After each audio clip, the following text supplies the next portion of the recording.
வணக்கம் நண்பர்களே, மீண்டும் உங்களை வரவேற்கிறேன். நட்புடன் பானு. இன்றைக்கி நம்ம வீடியோவில் வின்டர் சீசனுக்கு பெஸ்ட்டு ட்ரிங்க் சுலைமானி டீ எப்படி செய்யலாம் என்று பார்ப்போம். ஒரு பேனில் 2 கப் தண்ணி,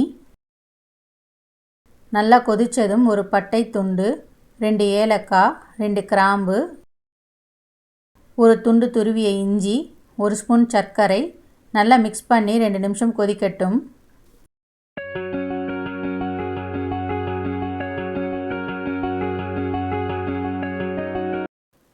கொதித்ததும் 1 ஸ்பூன் டீ தூள், நல்லா கொதித்து டார்க் கலர் வரணும்.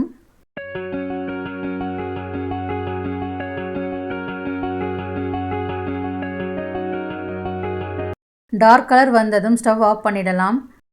அரை லெமன் பிழிஞ்சு விட்டு 2 நிமிஷம் மூடி வச்சிடலாம். அப்போ தான் டீயோட ஃப்ளேவர் நல்லா இருக்கும். 2 நிமிஷம் கழித்து வடிகட்டி சர்வ் பண்ணிக்கலாம். Soleimani tea ready. ஹெவியான ஃபுட்டு சாப்பிட்டா செரிக்க குடிக்கலாம். கொலஸ்ட்ரால் கண்ட்ரோல் பண்ணும். இதை நீங்களும் ட்ரை பண்ணி கமெண்ட் பண்ணுங்கள். இந்த வீடியோ உங்களுக்கு பிடிச்சிருந்தா சப்ஸ்கிரைப் பண்ணுங்கள். பக்கத்தில் இருக்கிற பெல் ஐக்கான் கிளிக் பண்ணி ஆல் ப்ரெஸ் பண்ணிவிடுங்க. அப்படியே லைக், கமெண்ட், ஷேர் பண்ணுங்கள். அப்போ தான் நான் போடுற வீடியோ உடனே நோட்டிஃபிகேஷனில் வந்துடும். ஒவ்வொரு கணமும் ஒரு புதிய ஆரம்பம். நன்றி.